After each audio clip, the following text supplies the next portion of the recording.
Breaking చూస్తున్నాం. Parliament ఎన్నికల వేళ బీఆర్ఎస్ పార్టీకి బిగ్ షాక్ తగిలింది. ఆ పార్టీకి చెందిన నలుగురు కీలక నేతలు బీజేపీలో చేరారు.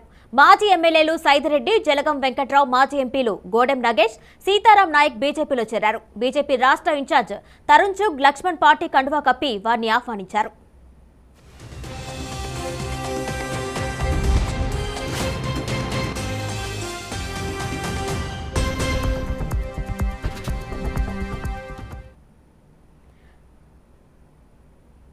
హుజూర్ నగర్ ఉప ఎన్నికల్లో ఎమ్మెల్యేగా గెలిచిన సైదిరెడ్డి ఇటీవల జరిగిన అసెంబ్లీ ఎన్నికల్లో ఓటమి పాలయ్యారు. ఇక జలగం వెంకట్రావు ఖమ్మం జిల్లాలో కీలక నేతగా ఉన్నారు. 2018లో జరిగిన అసెంబ్లీ ఎన్నికల్లో ఖమ్మం జిల్లా నుంచి ఆయన ఒక్కరే బీఆర్ఎస్ పార్టీ నుంచి గెలుపొందారు.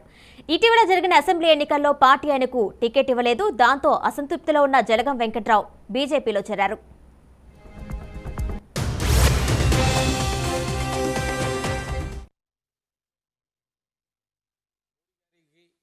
భారతీయ జనతా పార్టీతో ఎందుకు పనిచేయకూడదు వారి నాయకత్వంలో అన్న ఉద్దేశంతో ఒక కడుగట్టిన తెలంగాణవాదిగా, అందులో ఒక ఉద్యమ యోధుల జమానత్దారుగా అది ఒకటి రెండని నేను చెప్పలేను. నాకున్నటువంటి మెరిట్ ముఖ్యంగా మా ఆంధ్ర తెలంగాణలో అక్కడి నుంచి ఉన్నటువంటి మిత్రులకు బాగా తెలుసు.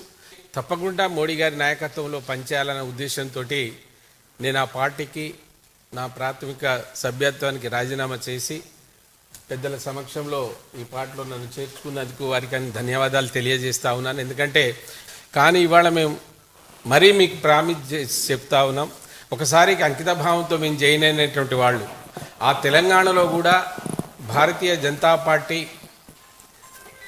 అక్కడ పీఠం వేసేటట్టు, ఆ రాష్ట్రాన్ని కైవసం చేసేటప్పుడు అక్కడ సీనియర్స్ ఎవరైతే పనిచేస్తున్నారో, మాకంటే చాలా పెద్ద సీనియర్, చాలామంది అంకిత భావంతో పనిచేస్తున్నారు.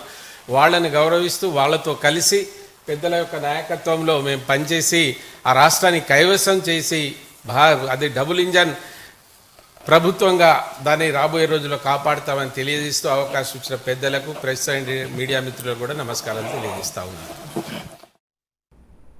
దీనిపై మరింత సమాచారం మా ప్రతినిధి రాజశేఖర్ అందిస్తారు. రాజశేఖర్, చెప్పండి, అసెంబ్లీ ఎన్నికల వేళ బీఆర్ఎస్ కు బిగ్ షాక్ తగిలినట్టు అనుకోవచ్చా? ఎందుకంటే బీఆర్ఎస్ కు సంబంధించిన నలుగురు కీలక నేతలు అయితే బీజేపీలో చేరినట్టు తెలుస్తుంది. దానికి సంబంధించిన ఫుల్ డీటెయిల్స్ ఇవ్వండి.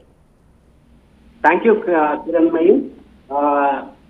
పార్లమెంట్ సంబంధించిన ఎలక్షన్ సమీపిస్తున్న వేళ పార్టీల జంపు జనానికి చాలా ఎక్కువగా అవుతున్న సందర్భం. ఎందుకంటే ఎవరు ఏ పార్టీ చూసినా కానీ గెలిచే వాళ్ళనే తీసుకోవాలన్న ఉద్దేశంతో కాస్త అటు ఇటు లేట్ అయినా లిస్టులు లేట్ గా ప్రకటిస్తూ తమకు కావాల్సిన నాయకులు పార్టీలో చేసుకుని టికెట్ ఇస్తున్నట్టు సందర్భం ఇప్పుడు మనకు కనిపిస్తుంది. దీనిలో భాగంగానే ఢిల్లీలో బీజేపీ ప్రధాన కార్యదర్శి అయినటువంటి తెలంగాణ రాష్ట్ర వ్యవహార ఇన్ఛార్జి తరుణ్ చుగ్ ఆధ్వర్యంలో ఆయన సమక్షంలో ఈ రోజు బీఆర్ఎస్ సంబంధించిన మాజీ ఎంపీలు ఎవరైతే ఉన్నారో గోడెం నగేష్, సీతారాం నాయక్, మాజీ ఎమ్మెల్యేలు జలగం వెంకట్రావు కావచ్చు, అలాగే కానంపూడి సైదిరెడ్డి, పిటిసి సంబంధించిన కాంగ్రెస్ సంబంధించిన ప్రధాన కార్యదర్శి గోమాత శ్రీనివాస్, ఈ నలుగురు ఈ రోజు ఢిల్లీలో బీజేపీలో జాయిన్ కావడం జరిగింది. అంటే వీళ్ళు దాదాపుగా జాయిన్ అయిన సందర్భం కూడా ఏంటంటే దాదాపుగా ఖమ్మం సంబంధించినటువంటి ఏదైతే పార్లమెంట్ స్థానానికి సంబంధించి ఏదైతుందో దానికి జలగం వెంకట్రావును ఆల్రెడీ కన్ఫర్మ్ చేసినట్టు తెలుస్తుంది. ఎందుకంటే జలగం వెంకట్రావు సీట్ కన్ఫర్మ్ అయిన నేపథ్యంలోనే ఆయన బీజేపీలో జాయిన్ అవ్వడం జరిగింది.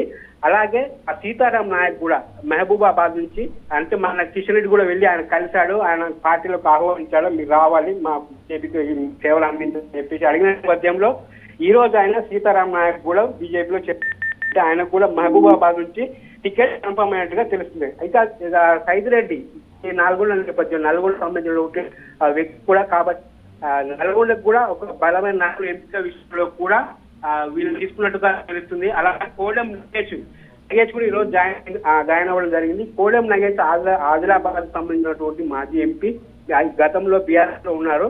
ఆయన ఈ రోజు బీజేపీలో జాయిన్ అవ్వడం జరిగింది. అంటే సోయం బాపురావుకి అక్కడ ఆల్రెడీ దాదాపుగా ఆదిలాబాద్ సంబంధించినటువంటి పార్లమెంటు స్థానము ఎంత పని అక్కడ జరిగిందంటే దాదాపు కన్ఫర్మ్ చేశారు. ఈ నేపథ్యంలో నగేష్ మళ్ళీ బీజేపీలో జాయిన్ అవ్వడం ఒకంత కన్ఫ్యూజన్ క్రియేషన్ చేసేటట్టు ఉంది. అంటే స్వయం బాపురావు ఆత్మీయత భావన పడే అవకాశం ఉంది. ఎందుకంటే అలా సీట్ కన్ఫర్మ్ అయిందని భావిస్తున్న నేపథ్యంలో స్వయం బాపురావును పక్కన పెట్టి నగేష్ తీసుకోవడం కూడా చర్చనీయాంశం. అంటే ఆయన టికెట్ ఇస్తారని చెప్పేసి హామీ ఇచ్చి పార్టీలకు తీసుకొచ్చారా లేదా అని చెప్పేసి ఇప్పుడు కూడా ఒక ఆలోచించాల్సిన విషయం. అయితే మరోవైపు బీజేపీలో ఉన్నటువంటి ఇంతకుముందు మల్కా కొమరా ఏదైతే మల్కాజ్గిరికి సంబంధించిన టికెట్ ఏదైతే ఆశించాడో ఆయన టికెట్ దక్కపోవడంతో ఈటలకు మల్కాజ్గిరి ఇవ్వడంతో ఆయన కూడా బీజేపీ నుంచి బీఆర్ఎస్ పోయే ప్రయత్నం చేస్తున్నారు. ఆయన కూడా మల్లారెడ్డికి లాగానే స్కూళ్ళు కాలేజీలు అన్నీ ఉన్నాయి కాబట్టి ఆ నేపథ్యంలో బీఆర్ఎస్ దాదాపు మల్కా కొమరాకి కూడా సీట్ కన్ఫర్మ్ చేసినట్టుగా తెలుస్తుంది.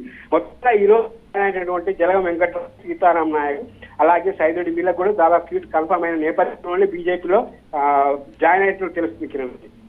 అయితే రాజశేఖరాచారి ఇలా ఎన్నికలు సమీపిస్తున్న తరుణంలో ఇలాగా పార్టీలు మారుతుంటే అయితే కేసీఆర్ ఏ విధంగా చర్యలు చేపట్టే అవకాశం ఉంటుంది? తప్పకుండా ఆయన మాత్రం పోయేవారు లేరని పోవచ్చు, దానికి అభ్యంతరం లేదు. ఎందుకైనా వాళ్ళు మీరు బ్రతమాల్సిన అవసరం లేదని చెప్పేసి ఆయన గతంలోనే చెప్పారు. రీసెంట్ గా కేటీఆర్ కూడా ఎవరు వెళ్ళినా మాకు సంబంధం లేదు, ఎవరికి తోచినట్టు వారు వెళ్ళొచ్చు, కాకపోతే ఒక నాయకత్వాన్ని మేము డెవలప్ చేసుకుంటాం, మాకు పార్టీలో చాలా మంది యువకులు ఉన్నారు, వాళ్ళని మేము నాయకులు చేసుకొని వాళ్ళని తీర్చిదిద్దుకొని వాళ్ళని బరిలోకి దింపి వాళ్ళతో గెలుస్తామని చెప్పేసి బీఆర్ఎస్ కూడా భావిస్తుంది. అయితే బీఆర్ఎస్ ను టార్గెట్ గా పెట్టు బీజేపీ చాలా పావులు చెప్పొచ్చు. ఎందుకంటే ప్రధానంగా బీఆర్ఎస్ సంబంధించిన ఎంపీలు కావచ్చు, ఎమ్మెల్యేలు కావచ్చు, వాళ్ళని టార్గెట్ చేస్తూ బీజేపీ పావులు కలుగుతుంది. కాబట్టి ఈ ఎన్నికల్లో పార్లమెంట్ ఎన్నికల్లో బీఆర్ఎస్ కి కాస్త గడ్డు పరిస్థితి ఏర్పడిందని చెప్పుకోవచ్చు. ఎందుకంటే రెండు చెడ్డ నావలాగా అయిపోయింది. కాంగ్రెస్ ఇటు బీఆర్ఎస్ రెండు వైపులా బీజేపీ రెండు వైపులా బీఆర్ఎస్ ను అటాక్ చేసే ఒకే ఎట్ టైంలో అటాక్ చేసే టైంలో బీఆర్ఎస్ పెట్టి పోయిన పరిస్థితి. ఇంకొకటి మరొక వైపు బీఆర్ఎస్ తరఫున పోటీ చేయడానికి కావాల్సిన నాయకులు కూడా ఎవరు అందుబాటులో లేరని తెలుస్తుంది. ఎందుకంటే ఇక బీజేపీ రాబోయే కాలంలో ఎలాగైనా నెక్స్ట్ సెషన్ వరకల్లా తెలంగాణ అధికారంలోకి వస్తుంది. ప్రస్తుతం ఉన్న గవర్నమెంట్ కాంగ్రెస్ కాబట్టి అటువైపు కానీ ఇటువైపు కానీ వెళ్లాలనే ఉద్దేశంలో బీఆర్ఎస్ నాయకులు ఉన్నట్టు కాబట్టి బీఆర్ఎస్ సంబంధించిన నాయకులు ఇప్పుడు పార్లమెంట్ లో పోటీ చేయాలని ఉన్నా కానీ వాళ్ళు ఎవరు ముందుకు రావడం లేదు. ముందుగా చెప్పేస్తున్నారు. ఎగ్జాంపుల్ మల్లారెడ్డి పోటీ చేస్తారు, లేకపోతే మీ అబ్బాయికి ఎవరికైనా ఇస్తారని చెప్పేసి కూడా ఆయన ఓపెన్ చెప్పడం జరిగింది. ఎందుకంటే అక్కడి నుంచి పోటీ చేస్తే మరింత కక్ష సాధింపు చర్యలు ప్రభుత్వం నాపై చేయొచ్చు అనే ఉద్దేశంతో ఆయన చెప్పి ఉండొచ్చు. అధిష్టానానికి వెళ్ళి అలా చెప్పాను, నేను ఓపెన్ గా చెప్తున్నాను, నేను పోటీ చేయను, పోటీకి తప్పించుకున్నాను చెప్పేసి. మరొక విషయం ఏంటంటే ఆయన కూడా కాంగ్రెస్ లో చేస్తారనే కొన్ని ఊహాగానాలు కూడా వస్తున్న నేపథ్యంలో కూడా మల్లారెడ్డి స్తబ్దతగా ఉండడం కూడా ఒక చర్చనీయాంశంగా మారింది Kiran. Right Rajashekharachari, thank you.